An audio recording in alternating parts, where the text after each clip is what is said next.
Hey, what is up, guys? It is Slick or Slick Muff here, back again with another video. And this one, I wanted to talk about why the Damian Wayne Batman video game in development at WB Games Montreal Studios was canceled, or at least speculate as to why it was the case that the game was canceled, because we can never know for sure, of course, but I did think it would be interesting to sort of think about realistically and logistically why this game didn't pan out the way that they intended. So, according to other leaks, this was actually the second WB Montreal game canceled, the first one being Suicide Squad, which would explain why we're coming upon 6 years of not having a game from a studio with a size of roughly over 400, which is, pretty much unheard of, unless that game is Final Fantasy, Red Dead Redemption, or anything like that. But from this case, what we're understanding is that they have actually just kind of had several attempts that have been scrapped, and that's kind of the reasoning for the extended period of time without a game. So, like I said, I want to sort of talk about and think through logistically, think about it from their perspective, why this game didn't work, and try to... So first, I think the best thing to do, and the most important thing to do,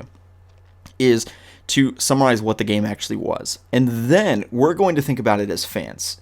If that game actually was published, which it wasn't, would we have liked it?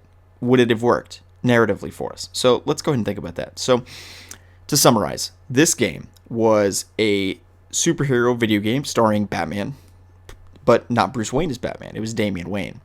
And I don't know for sure that Bruce Wayne was in the game. There was some rumors and stuff on Reddit, but as far as I'm aware, those came out after the actual reputable leaks. And I think were largely informed by my reporting of the game, and then also Jason Schreier's a couple months after me. So I think that people kind of mended fan theories about what leaks had been reported. I don't know, but Reddit and all that stuff is not very reliable at all, nor is NeoGAF or anything. But anyway, so this game starred Damian Wayne, and the Gotham City that they sort of brought to life was very, very apocalyptic. Wayne Tower, it was very dilapidated.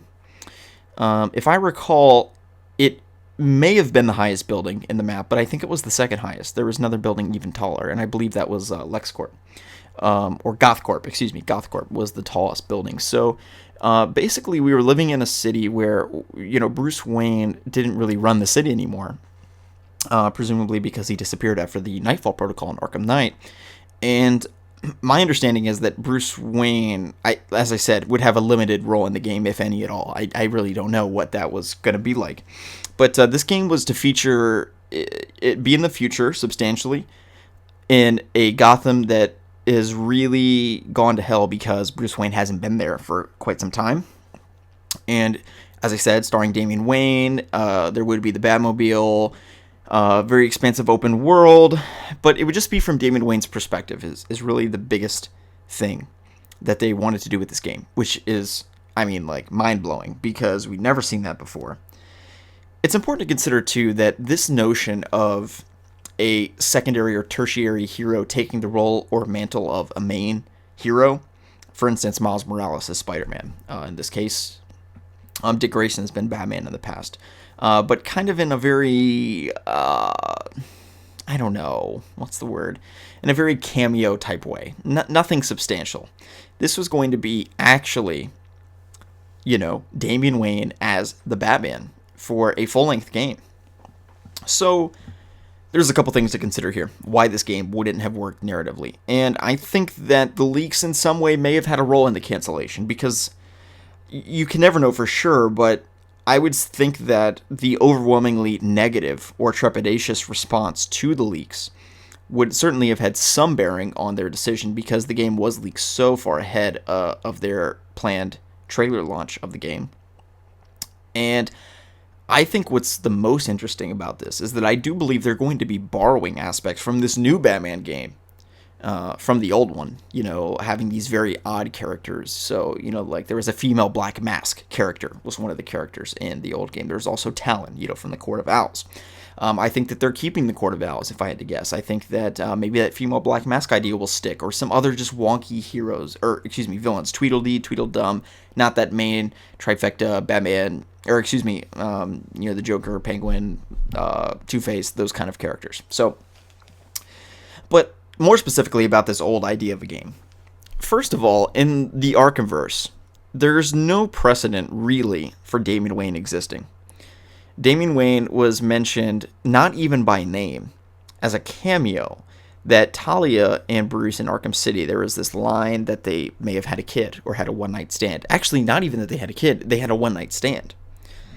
So given what we know about female reproduction, it's not necessarily exceedingly likely that that produced a child, and that child would, logistically actually have been Damian Wayne. But this begs the question, where is Damian Wayne now?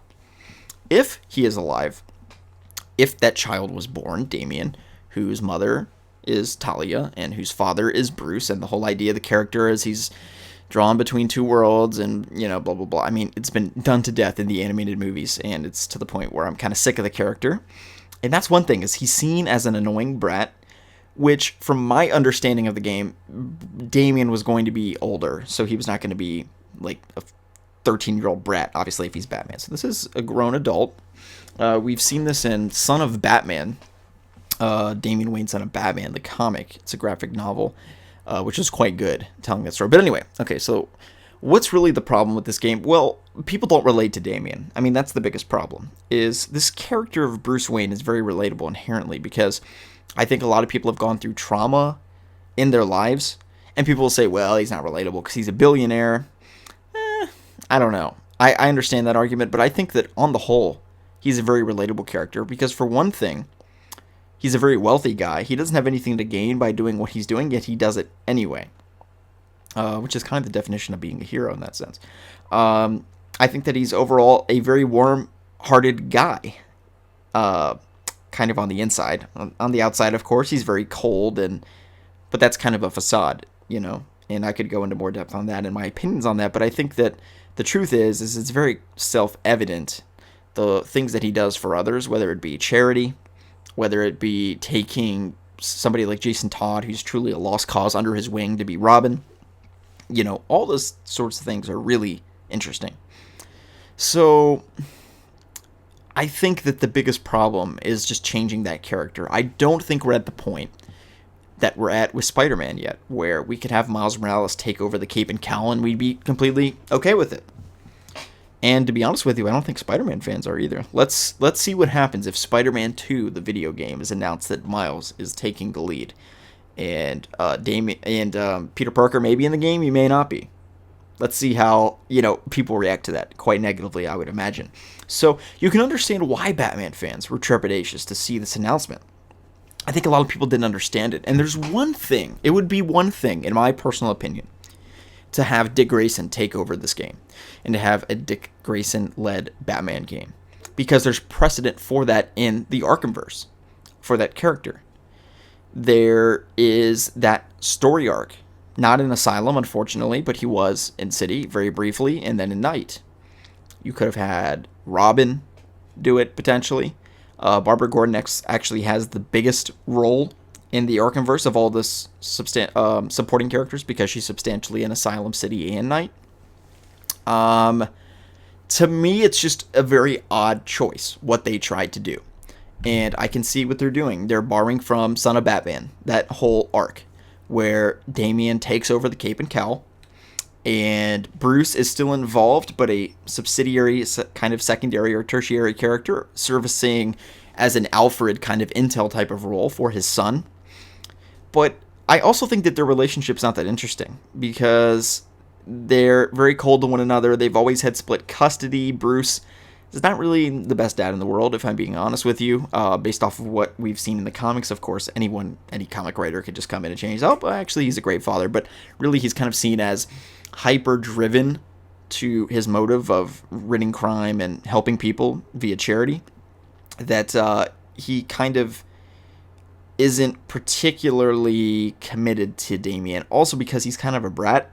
Now, why is he a brat? Because he's a spoiled rich kid. Okay, so, I mean, you can go down that rabbit hole. Also, Ra's al Ghul was, told him for his entire life that he's the next coming of Jesus Christ. Okay, so that's, all those things confound together to create someone that's not a very good kid. But anyway, I just think that Damian is not an intriguing character. He's just not. People aren't drawn to him. And I think that there still would have been backlash if they decided to make another game. Let's say it's 20 years after Arkham Knight, and we have Barbara Gordon or Tim Drake or Dick Grayson leading the game, but I think it would have been more understandable because there's some story arc there, and they could have built that into Arkham Knight. But as I said, Rocksteady didn't really build any path for a sequel to Arkham Knight. They didn't really build a path for any contributions to occur to the Batman Arkhamverse, at least not after the events of Arkham Knight. And I think in the future that's going to present to be a problem for the Arkhamverse. As much as I love that universe, I think that there's something inherently limited about prequels. When I think about Solo and Solo: A Star Wars Story and all these other movies that haven't done that well prequel-wise, there's just something inherently limited because to some degree, when you see a character like Penguin or Two-Face in these games, they're going to live. And I think it's... you alleviate that by doing a jump forward, but the problem is Rocksteady clearly didn't want it. And I think that they were somewhat intentional about limiting that. And at face value, here's the catch to it. It seems as though they opened it up for, further iteration and interpretation. But when you think about what the Nightfall Protocol actually is, it's the death of Batman as we know it, right? It's the death of Bruce Wayne as we know it, more specifically. Which inherently, just eradicates your chances of a Batman video game because you eliminate the duality of the personality of who Bruce Wayne versus Batman. And I think that there's a lot of things that they can still do with the Arkham games. First is they can incorporate Telltale ideas that we've seen from Telltale. The duality of Bruce Wayne versus Batman, implementing some choices I think would be very interesting. So I think that they could go that direction in terms of implementing new sort of ideas there of basically doing what Spider-Man did, integrating interpersonal relationships, doing the charity thing a little bit more, showing that Bruce Wayne being a politician type character, interacting with people, walking around the Batcave in Wayne Manor. That would be absolutely incredible to do. So there's that aspect of it that the Arkham games just haven't done yet. Because the Arkham games, when you replay them like Arkham City, a phenomenal game in all of its glory. It's 6 to 7 hours of going from place to place to place to place, beating people up, is really what the game is. And Spider-Man PS4 is a very different game. It's kind of unlike anything we've seen in the superhero genre, with having those character beats and moments. Having the game take place over a more prolonged period of time has really allowed that to happen. So I think that there's a lot of opportunity, and this really begs the question, should they go in a whole new direction? Will this Batman game, be a new sort of series? I think it's going to be a part of the Arkhamverse personally, but it also begs the question, if WB Montreal right now is making a Batman Arkham game, surely they're not going to end it with, Arkham Origins 2. That wouldn't make any sense. So, the only logical thing would be to create another interpretation thereafter, another game shortly after. So, Rocksteady's clearly done with the series. I think that one option that they could look at is actually rebooting the Arkhamverse as we know it.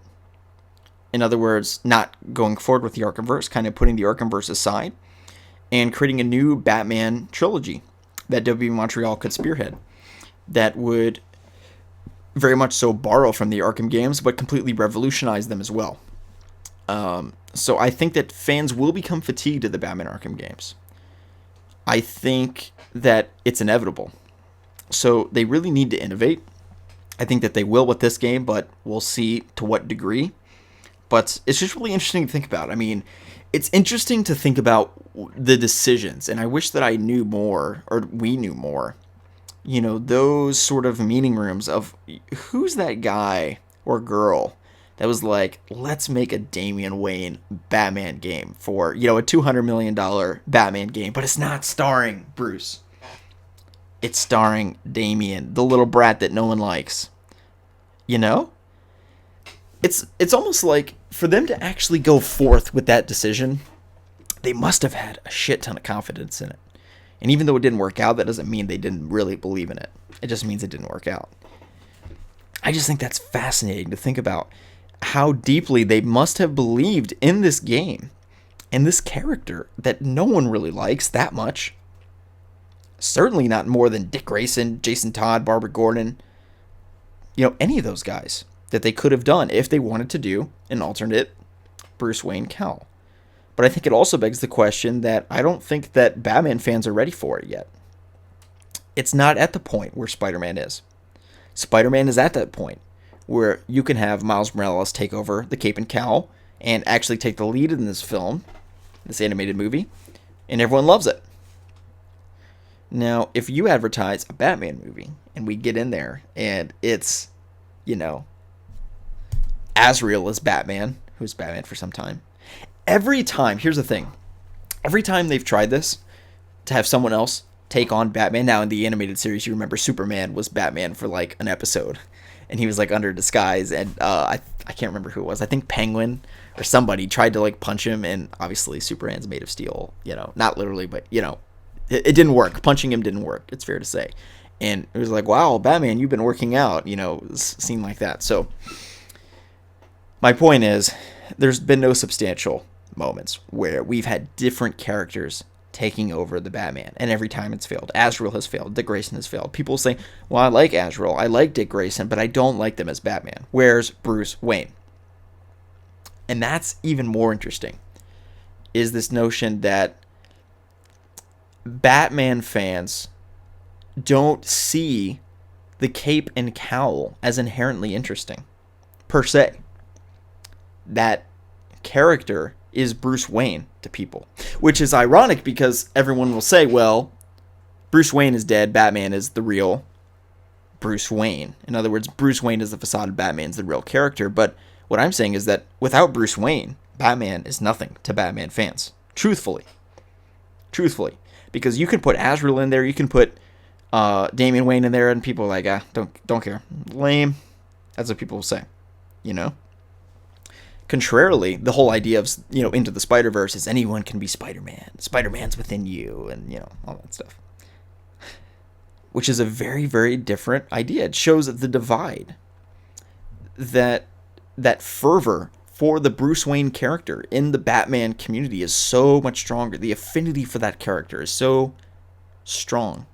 People find him so interesting, so engaging, so relatable in a weird way. Even more so than maybe Peter Parker. It's worth arguing, But my point is that this whole Damian Wayne idea, fans never bought it. They just never did. I mean, I was at the forefront of that. I've probably read more comments and am more well-versed in fans' opinions on a Damian Wayne Batman game than anyone on the planet. Truthfully. Because I've read every single comment about it, because I've been so heavily involved in that scene, in that world for years of talking about it. And the reality is fans just didn't buy it. It just wasn't going to happen. And it may have been the case that WB Montreal was actually very proud of what they were making, and they had a lot of faith in it. There also was the possibility that they saw the fan feedback, and we may have loved it. We may have loved this game. It might have been the best freaking game ever. But the fact of it is, if your fans all are yelling bullshit on Twitter and they're not going to buy it, they're not going to buy it. You can't make a game that no one's going to buy. What's the point of making something brilliant if no one sees it, if no one reads it? Just like my professor told me, I was in an oral history class, and I was doing Holocaust interviews, interviewing Holocaust survivors and stuff. And we're talking about this program at my school where we upload the oral history interviews online. And some of them had 20, 30 views. These incredible pieces of history being done, but no one listens to them. So you ask, what's the point? And I think that they were maybe at that point where they're asking, well, we're really proud of what we're doing. We think it's good, maybe. I don't know. But what's the point if no one's interested, if no one wants it? We got to give the people what they want. They want a Bruce Wayne Batman game. So here we are, I don't think it's bad at all. People may say, well, I wanted to see what game they were making. I don't know. I mean, you've got to listen to your fans. You do. And let's say that we waited the years and years and we get this Damian Wayne Batman game, this character we don't connect to, don't care about, think he's bratty, annoying, not interested in the story. You know?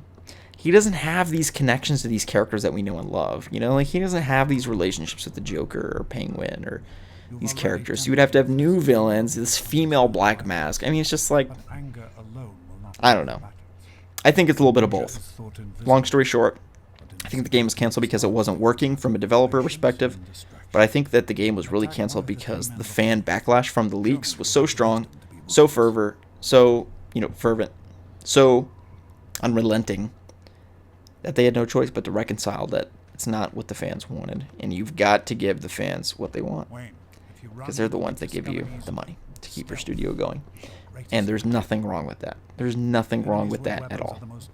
There's no reason to be resentful for the fans for throwing a fit, because we're the ones investing our free time, our hours of listening to 20-minute long YouTube videos about this stuff. And, doing all this stuff. By the way, thank you if you're still listening to this. I'm sorry I've been rambling. You just got to think about that. It's really, really interesting. So anyway, guys, I've rambled enough. I hope you all have enjoyed the video. If you did, give it a thumbs up. And let me know if you want to see more videos like this, more podcast style, long form, analyses, shall we say. Just let me know in the comment section below. My name is SlickMoth. I'll see you guys in the next one. Subscribe for more content. Like this video if you enjoyed. And let me know what other content you'd like to see from me. More WB Monty. If you want to see that, just let me know. I've had a blast making this video. Really hope you guys enjoyed it as well. See you guys in the next one.